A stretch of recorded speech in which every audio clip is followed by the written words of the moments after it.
जी, welcome है आप सभी का आपके अपने यूट्यूब चैनल अहमद टेक्नोलॉजी पे। ओ लेवल थ्योरी एग्ज़ाम की डेट आ चुकी है। आप सभी बच्चे जानते हैं कि थ्योरी के जो एग्ज़ाम होंगे आपके वो 3 से 11 अगस्त के बीच में हो जाएंगे। ओ लेवल की मैं बात कर रहा हूँ यहाँ पे। तो मैं मान के चलता हूँ कि आपके पास अब मोटा-मोटा 1 महीने का समय है। हालाँकि पूरा 1 महीना कुछ बच्चों के पास नहीं हो सकता, क्योंकि 3 से 11 अगस्त तक आपके एग्ज़ाम चलेंगे, तो कुछ बच्चों के 3 को भी हो जाएँगे, 4 को भी होंगे, 5 को, 6 को, इस तरीके से 11 अगस्त तक आपके एग्ज़ाम चलेंगे। और आज 13 जुलाई है, ठीक है? आज है 13 जुलाई। तो कुछ बच्चे कह रहे थे एडमिट कार्ड आपने बताया है कि 25 अगस्त को आएंगे। तो 25 अगस्त तो अगला महीना होगा। हालांकि आपके एग्ज़ाम 11 अगस्त तक ख़त्म हो जाएंगे, तो 25 अगस्त में एडमिट कार्ड कैसे आ सकते हैं? तो वो 25 जुलाई बोलना था, वहाँ पे 25 अगस्त बोल दिया बाई मिस्टेक। तो वो आप इतना समझ सकते हैं, इतने समझदार आप हैं, ठीक है? तो वो ज़्यादा कोई इशू नहीं है, लेकिन आपके एडमिट कार्ड 25 जुलाई तक जारी हो सकते हैं। एग्ज़ाम 3 से 11 अगस्त के बीच में होंगे। आज की ये वीडियो आप सभी बच्चों के लिए बहुत ही ज़्यादा महत्वपूर्ण है, इम्पोर्टेंट है।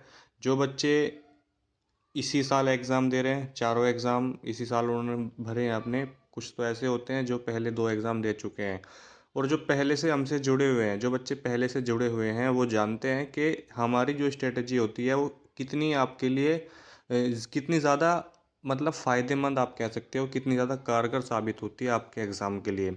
मैं ऐसे-ऐसे बच्चों को जानता हूँ जिन्होंने 4 एग्ज़ाम फ़िल कर लिए और हमसे कॉन्टैक्ट किया कि सर चारों एग्ज़ाम फ़िल कर लिए, बहुत डर लग रहा है, कुछ नहीं पढ़ा और एग्ज़ाम भी बहुत पास में है।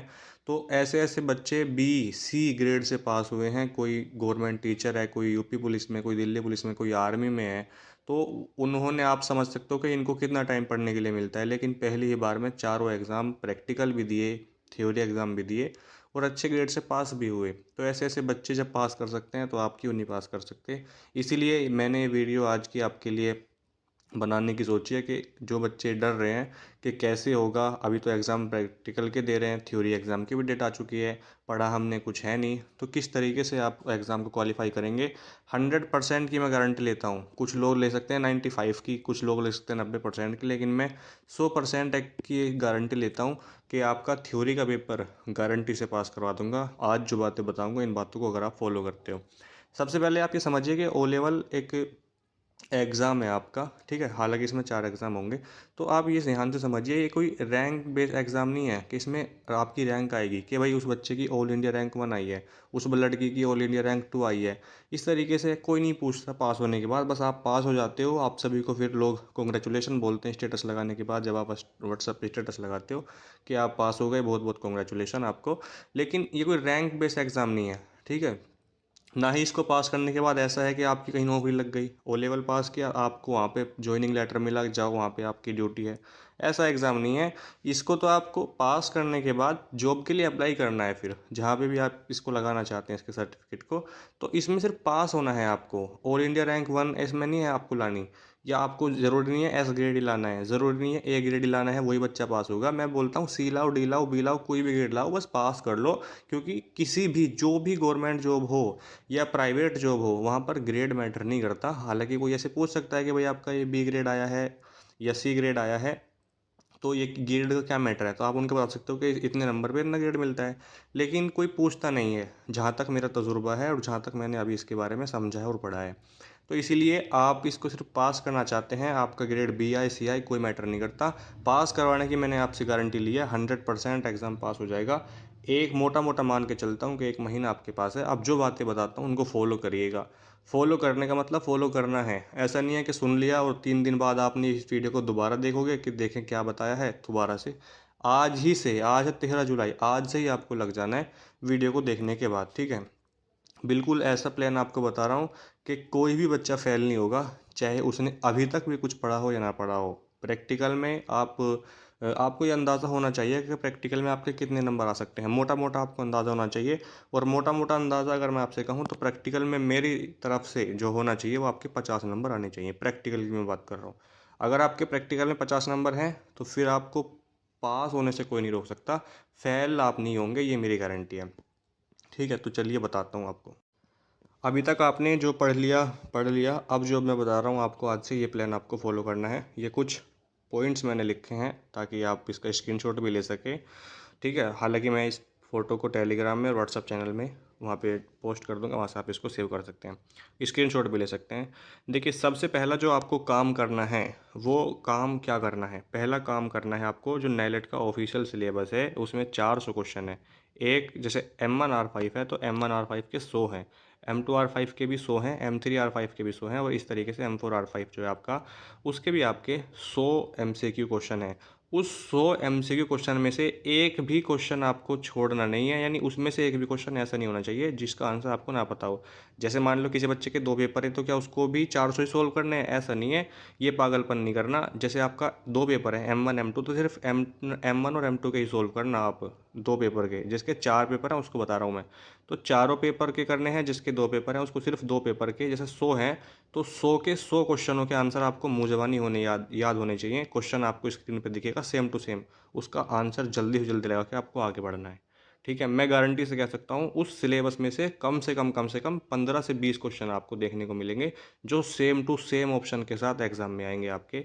तो वो जो सिलेबस है नेलेट का वो ऑफिशियल सिलेबस है, वो किसी हमने या किसी और यूट्यूबर ने नहीं बनाया, वो नेलेट ने खुद बना के दिया है कि इस तरीके से हम क्वेश्चन पूछेंगे आपको। क्वेश्चन का लेवल क्या होगा उससे आपको 2-3 बातें और पता चलती हैं कि क्वेश्चन का लेवल कैसा होता है, क्वेश्चन किस तरीके से नेलेट बनाएगा, किस तरीके से ऑप्शन देगा, और हमें किस तरीके से ऑप्शन एलिमिनेट करके अपना राइट आंसर टिक करना है।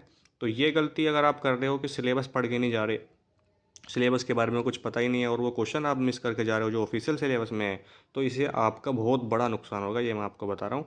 और जो जिन बच्चों को मैंने पहले बताया और उन्होंने पढ़ा, तो अब मैं आपको फिर कह रहा हूँ बहुत से बच्चे जो जुड़े हुए हैं वो आज तक भी हमसे बोलते हैं कि सर आपकी वजह से सिर्फ पास हो पाया, सिर्फ आपकी वजह से क्वालिफाई हुआ। मैं आपको बोलता हूँ कि मेरी वजह से क्वालिफाई नहीं हुआ, मैंने सिर्फ आपको स्ट्रेटजी बताई है, मैंने सिर्फ आपको प्लान बताया कि किस तरीके से पढ़ना है, आपने वो फॉलो किया तो आप पास हो गए, इसमें मेरा क्या है बताओ। ठीक है, मेरा तो आप मान के चलो 5% होता है बस योगदान आपके पीछे, आपके जो एग्ज़ाम पास होता है 5% मानो बस, बाकी आपकी मेहनत ही है। मैं बता दूंगा, जो बच्चे फॉलो करेंगे पास हो जाएंगे, जो फॉलो नहीं करेंगे वो फिर फेल ही हो जाते हैं। दूसरा जो है, जो सबसे ज़्यादा इंपॉर्टेंट है, नेलेट के ओल्ड क्वेश्चन पेपर को सोल्व करना। मैंने आपको कई बार बताया है कि क्वेश्चन पेपर कहाँ से डाउनलोड करना है नेलेट का, मैं यहाँ पे नहीं बताऊँगा, मैं बता चुका हूँ आपको। आपको गूगल क्रोम खोलना है, सबसे पहले उस पर टाइप करना है NIELIT O level old question paper. जैसे आप टाइप करोगे सबसे ऊपर वेबसाइट आएगी, उस पर क्लिक करना और वहाँ पर ईयर लिखा हुआ आएगा 2014, 15, 16।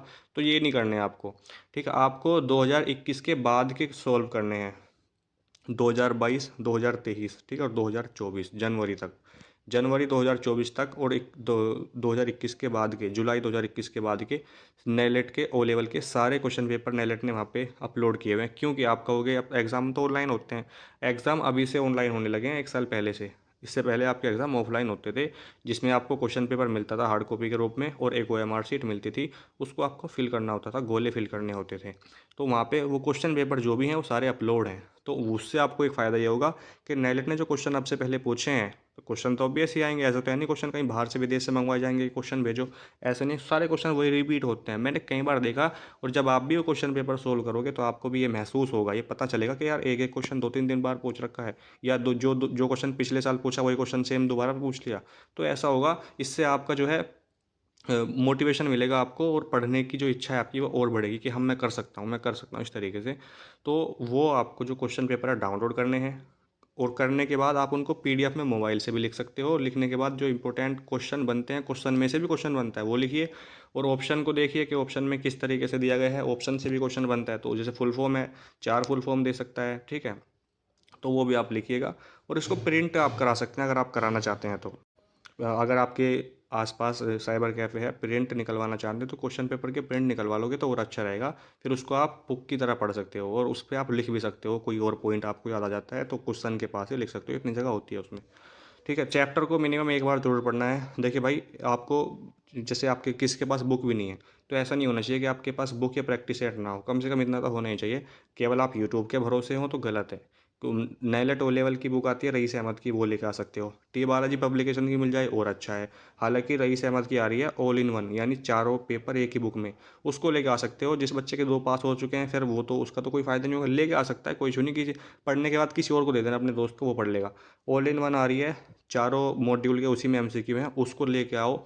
एक चैप्टर, जैसे चैप्टर वाइज MCQ होंगे उसमें एक चैप्टर के MCQ रोज़ लगाओ उसमें से, ठीक है। जैसे 2 आपके M1 M2 हैं तो दोनों के एक एक चैप्टर, क्योंकि 8 8 9 9 चैप्टर हैं और आपके पास मैं मान के चलता हूँ 20 25 तो दिन है ही कम से कम, तो हो जाएगा आराम से अगर आप इतना करोगे। चारों पेपर फिल किए हैं तो चारों के एक एक चैप्टर लगा लो तो हो जाएगा, फिर आप समझ रहे हो। M4R5 में तो सिर्फ 6 चैप्टर हैं, M2R5 में 8 चैप्टर हैं, पाइथन में 9 है शायद, और उसमें M1R5 में भी 8 9 ही हैं। ठीक है, तो चैप्टरों को एक बार पढ़ोगे, ऊपर ऊपर से जिसके पास थ्योरी की बुक है वो ये ना सोचे कि MCQ आएंगे तो मैं थ्योरी की पढ़ूँ। थ्योरी पढ़ोगे तो आपका ज़्यादा स्कोर होगा, ये हकीकत बात बता रहा हूँ मैं आपको।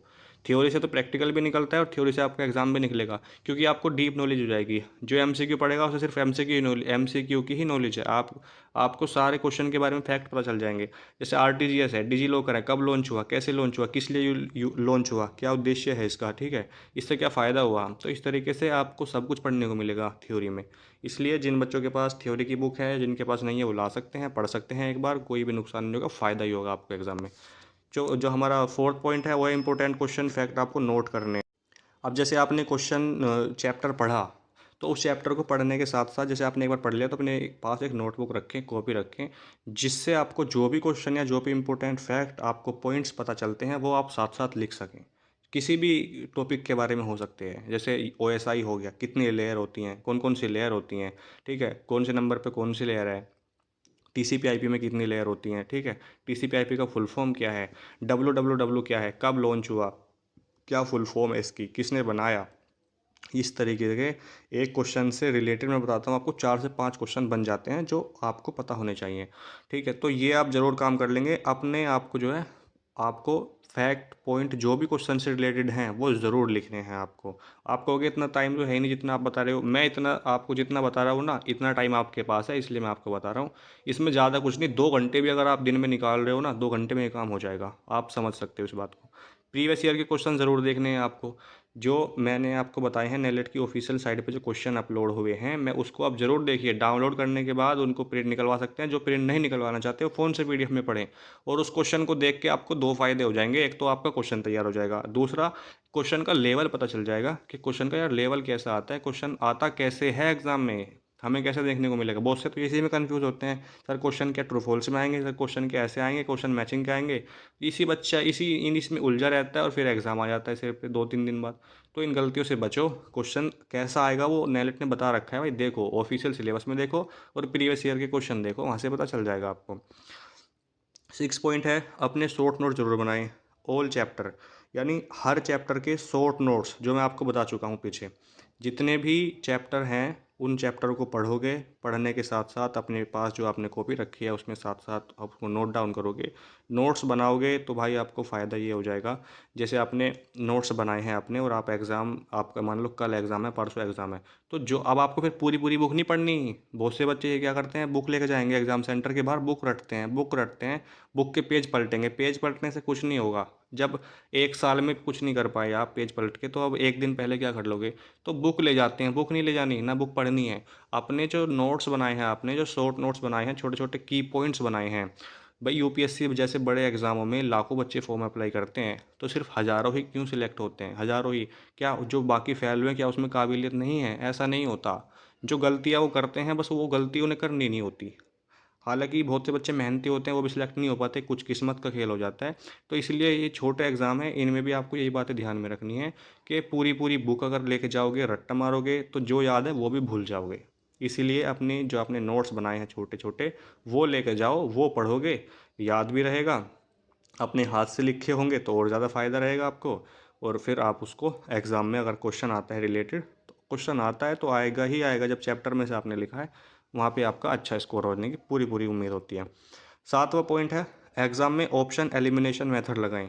अब क्वेश्चन आ गया, ठीक है, TCP/IP में कितनी लेयर होती हैं, यही आ गया मान लो। तो TCP/IP सबसे पहले full form transmission control protocol, internet protocol. 4 layer होती हैं, कितनी लेयर, तो 4 लेयर होती हैं।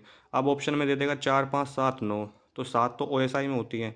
ठीक है, तो अगर आपने कभी भी OSI के बारे में पढ़ा होगा, थोड़ा बहुत याद होगा, तो आपको याद आएगा। बाकी 7 हटाओ 9 हटाओ, इतनी लेयर तो होती ही नहीं है। 4 5 में कन्फ्यूज़ रहता है बच्चा, तो 4 लेयर होती हैं। ठीक है, इसीलिए मैं आपसे हमेशा कहता हूँ कि ऑप्शन को हटाओ पहले। जल्दी, अगर आप गद्दार आदमी को ढूंढोगे, गलत आदमी को ढूंढोगे, जल्दी मिलेगा। और सही आदमी को ढूंढोगे तो जो बहुत ज़्यादा देर में मिलता है। तो इसलिए जो पहले गंदे लोग हैं उनको बाहर निकाल दो, सही अपने आप मिल जाएगा। क्वेश्चन में ऑप्शन एलिमिनेशन मेथड का यूज़ करें, ऑप्शन को हटाएंगे, आपको सही आंसर मिल जाएगा। जो ये आपको उसमें करना है जिसमें आपको आंसर ना पता हो। सभी क्वेश्चन में अप्लाई नहीं करना ये, कभी सोचो सभी में ये लगाऊं पहले मैं फालतू हटाऊं। जिस क्वेश्चन का आंसर पता है उसको तुरंत लगाओ और आगे बढ़ जाओ। एग्ज़ाम में कोई क्वेश्चन छोड़ के ना आए। बहुत से क्या करते हैं, सर क्वेश्चन 5 का आंसर नहीं पता था छोड़ दिया मैंने क्वेश्चन 10 का आंसर नहीं पता था छोड़ दिया। ऐसी गलती, ऐसी मूर्खता कोई भी बच्चा ना करे, क्योंकि आपके जो एग्ज़ाम है ये ओ लेवल का, इसमें अभी तक नेलेट ने नेगेटिव मार्किंग नहीं किया। फ्यूचर में हो सकती है, मैं कुछ नहीं कह सकता, अभी तक नहीं है, तो आपको इसका फ़ायदा उठाना चाहिए। कोई भी क्वेश्चन अगर समझ में नहीं आता, पहली बात, अगर आपके आसपास कोई लड़का है और उसको उसका आंसर बताया, आप आराम से पूछ, कैमरे चलते हैं मुझे पता है ऑनलाइन एग्जाम में, तो फिर भी आप थोड़ा बहुत चल जाता है, पूछ लेते हैं। या कोई एग्जामिनर हो अच्छा, आपको लग रहा हो कि किसी को बता रहा है, अगर उससे भी आप पूछ सकते हैं कि इसका आप आंसर अगर आपको पता है तो थोड़ा बहुत आइडिया दे सकते हैं। ठीक है, इस तरीके से थोड़ी बहुत हेल्प कर देते हैं ट्रिपल सी और ओ लेवल के एग्ज़ाम में। लेकिन अगर वो बिल्कुल आपको लगे कि बिल्कुल सख्त है तो आप उससे ना पूछें। बराबर वाला कोई लड़का हो उससे पूछ सकते हैं कि क्या आपको इसका आंसर पता है। अगर वो कहते हैं पता है तो ठीक है, नहीं पता तो कोई नहीं, आपको अपनी इच्छा से क्वेश्चन को उसको छोड़ना नहीं है, टिक करना है और आगे बढ़ जाना है। ठीक है, एग्ज़ाम में 90 मिनट का समय मिलेगा, 100 क्वेश्चन होंगे, तो आपके पास इतना समय नहीं होगा कि आप बैक आ सकें, यानी पीछे आ सकें। जैसे मान लो आप एक क्वेश्चन से शुरू किया और 99 तक चले गए, अब आपको लगा कि मैंने जो क्वेश्चन छोड़े हैं अब मैं उन पे वापस जाता हूँ, तो इतना टाइम नहीं होगा आपके पास। एक साथ ही करके चलना है, पहला कर दिया ठीक है, दूसरा तीसरा इस तरीके से तुरंत करके चलना है आपको। कोई भी क्वेश्चन इसलिए नहीं छोड़ना कि मैं रिव्यू बाकी दोबारा आके करूँगा, इसको दिक्कत हो जाएगी, टाइम की कमी पड़ेगी। बहुत से बच्चे कहते हैं सर टाइम कम पड़ गया, एग्ज़ाम पूरा नहीं हो पाया, तो फिर एक एक नंबर की ज़रूरत होगी। मैं आपको बताता हूँ, बच्चे एक एक नंबर से छोड़ो पॉइंटों से फेल हो जाते हैं, तो भाई एक एक नंबर की बहुत ज़्यादा कीमत है। इसलिए आपको कोई भी क्वेश्चन छोड़ के नहीं आना। आप सभी से रिक्वेस्ट है, क्वेश्चन को करके अटैम्प्ट करके ज़रूर आना है। जो मेरा लास्ट पॉइंट है वो है कि जो भी जितनी भी फुल फॉर्म है कंप्यूटर से रिलेटेड, वो सारी मैंने उसकी वीडियो बना रखी है।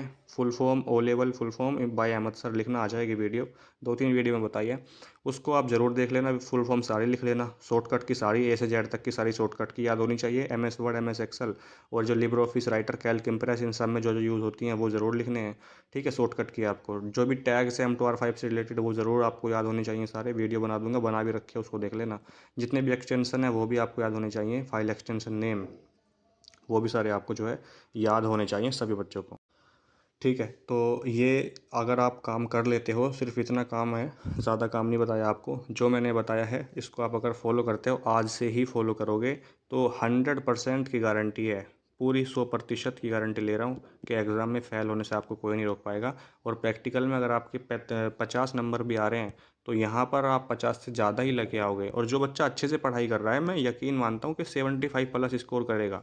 75 प्लस नॉर्मल है, आप करोगे ही करोगे, 75 प्लस जाओगे ही जाओगे आप। और 75 प्लस का मतलब है ए ग्रेड आपका पक्का है फिर। ठीक है, तो भाई 75 प्लस यहाँ पे लेना, और ज़्यादा नहीं तो 50 से ज़्यादा प्रैक्टिकल में ले आना, बहुत अच्छा होगा आपके लिए। और मतलब फ़ेल तो छोड़ो, आपका B-C तक ग्रेड आ सकता है। और जो बच्चे ज़्यादा मेहनत कर रहे हैं वो 80 तक भी जाएंगे, ऐसा मेरा मानना है, क्योंकि पहले बहुत सारे बच्चे गए हैं 80-85 तक लेके आते हैं। थ्योरी की मैं बात कर रहा हूँ, क्योंकि मैं हमेशा आपसे कहता हूँ कि थ्योरी का जो पूरा रिजल्ट है वो आपके हाथ में है। प्रैक्टिकल में तो बच्चे कहते हैं सर सेंटर वाले नंबर देंगे अपने हाथ से, तो हकीकत बात है वो देते हैं अपने हाथ से, कुछ भी करके आओ अपने हाथ से देंगे। जो बच्चे पैसे देते हैं उनको नंबर मिलते हैं 80-90, 80-90, 90 तो खैर ज़्यादा नहीं मिल पाते, लेकिन हाँ 80 प्लस मिल जाते हैं 85 तक। अब वो कुछ भी करके नहीं आए, पैसे दे के आए, उनके पैसे चलते हैं, इस बार भी चल रहे हैं, पैसे बता रहे हैं बच्चे। मैं मेरठ गया था, वहाँ पे भी पैसे वगैरह हो रहा है काम। तो इसीलिए आपको अपनी मेहनत पे यकीन होना चाहिए। जो बच्चे प्रैक्टिकल में जुगाड़ करवा के आए हैं ठीक है, जो आपने करवाया, लेकिन थ्योरी तो आप कम से कम पढ़ो। थ्योरी में भी पूछते हैं कि क्या थ्योरी में पैसे ले दे के काम हो जाएगा, क्या क्या थ्योरी में जुगाड़ चलता है सर? तो भाई सब कुछ पैसे से ही काम चलाओगे, फिर कहते हो नौकरी नहीं मिल रही। नॉलेज नहीं होगी तो नौकरी कहाँ से मिलेगी आपको? नॉलेज होना भी तो बहुत ज़रूरी है। अभी जयंत चौधरी का एक आर्टिकल आया अखबार में कि डिग्रियां नौकरी की गारंटी नहीं है। जो आपके पास डिग्रियां हैं ये नौकरी की गारंटी नहीं है, स्किल भी तो होनी चाहिए। स्किल होगी तो नौकरी आपको मिलने की पूरे पूरे चांस होते हैं। तो ये जो बातें आज बताई हैं इनको आप फॉलो करिए, उम्मीद करता हूँ आपको समझ में आया होगा। वीडियो को लाइक करना चाहते हैं कर सकते हैं, आपकी इच्छा है। शेयर जरूर कर देना अपने दोस्तों के साथ, ताकि वो भी इस स्ट्रैटेजी को फॉलो कर सकें और अपना जो एग्ज़ाम है उसको पास कर सकें। ठीक है, बाकी चैनल को अगर आपने सब्सक्राइब नहीं किया तो प्लीज़ कर दीजिए, थोड़ा शेयर कीजिएगा और लाइक कर देना वीडियो को। मिलते हैं नेक्स्ट वीडियो में, तब तक के लिए जय हिंद, जय भारत।